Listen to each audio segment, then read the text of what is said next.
Prove करेंगे हम sine square theta plus cos square theta is equal to 1। ठीक है, अब बात आती है ये कि कभी भी हमने ये जानने की कोशिश नहीं की कि ये 1 के इक्वल ही क्यों है ना, ये कभी जानने की कोशिश नहीं की। कभी आपने टीचर से क्वेश्चन नहीं किया कि sign square theta plus cos square theta जो है वो 2 के इक्वल क्यों नहीं है। ठीक है ना, आपने कभी नहीं पूछा कि ये 1 के इक्वल ही क्यों या 3 के इक्वल क्यों नहीं है ना। तो इसे जानने के लिए बने रहे मेरे साथ इस वीडियो में। ठीक है, तो ये 2 के इक्वल नहीं होगा पहली बात। ठीक है, तो अब इसे जानेंगे हम। ठीक है, एक rule P by H S B याद होगा सभी को है ना।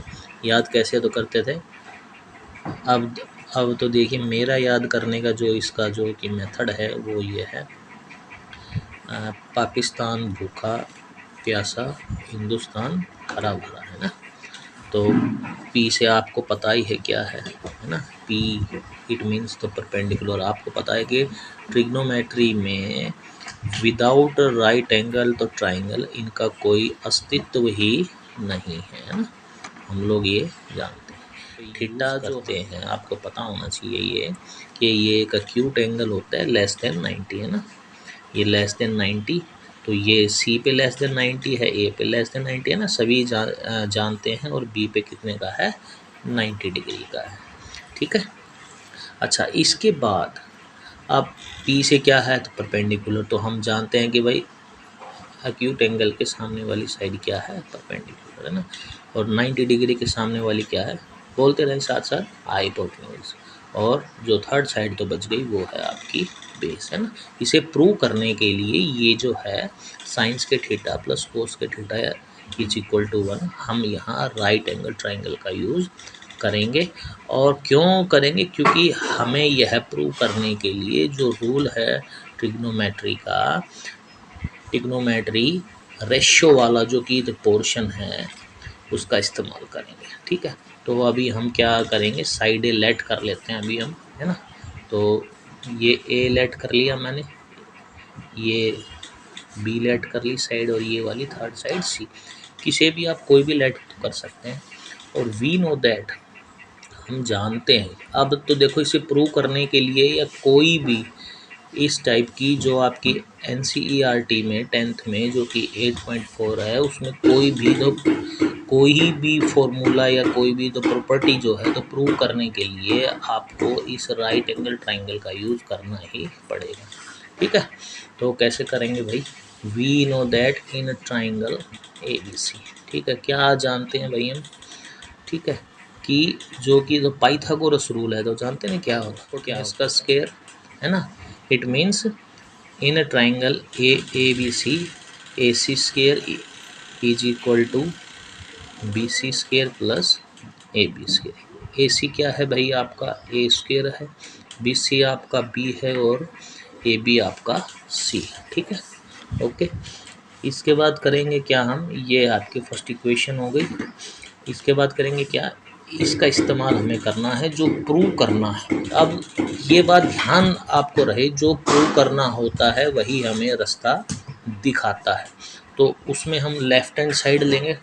ठीक है, क्या है लेफ्ट हैंड साइड, साइंस के थीटा प्लस कोस के थीटा, इसे हम सेकंड इक्वेशन तो डालेंगे। ठीक है भाई, अब इसके बाद भाई हम क्या करेंगे इसमें, अब इसमें तो देखो क्या क्या वैल्यू तो रिक्वायरमेंट है, साइन की और कोस की है ना।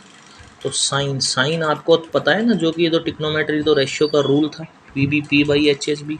तो पी बाई एच क्या होता है, P by H, P it means to say perpendicular जो कि सी है, और एच आपका हाइपोटेन्यूज इस ट्राइंगल में जो कि ए है ना। इसे हम थर्ड इक्वेशन डालेंगे।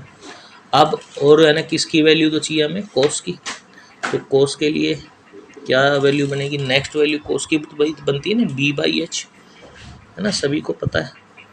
बी से बेस आपका क्या है, बी है, और एच आपका क्या है, हाइपोटेन्यूज क्या है, ए है।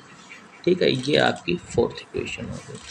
अब क्या करेंगे, ये दोनों वैल्यू जो है हम यहाँ पे पुट कर देंगे। तो यहाँ तो लिखेंगे कैसे, using equation second, third and fourth. ठीक है, तो भाई अब क्या करेंगे, नाउ यहाँ पे वैल्यू डाल दो। साइन की वैल्यू क्या है, सी बाई ए, लेकिन यहाँ पे क्या है, साइन का स्क्वायर है, तो इसका हम है ना तो कम्प्लीटली क्या कर देंगे, स्क्वायर कर देंगे।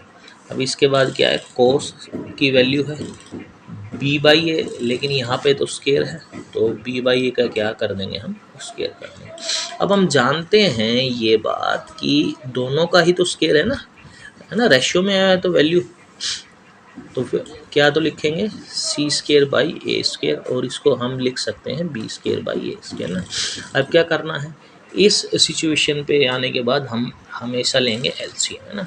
जब डिनोमिनेटर सेम होता है तो ऊपर वाली वैल्यू हम एज एट इज लिखते हैं ना, या ये याद रख लो, ए स्क्वायर से स्क्वायर कट गया, सी स्क्वायर आ गया, ए स्क्वायर से ये तो कट गया, बी स्क्वायर आ गया, और बीच में जो साइन था वो एज इट इज आ गया।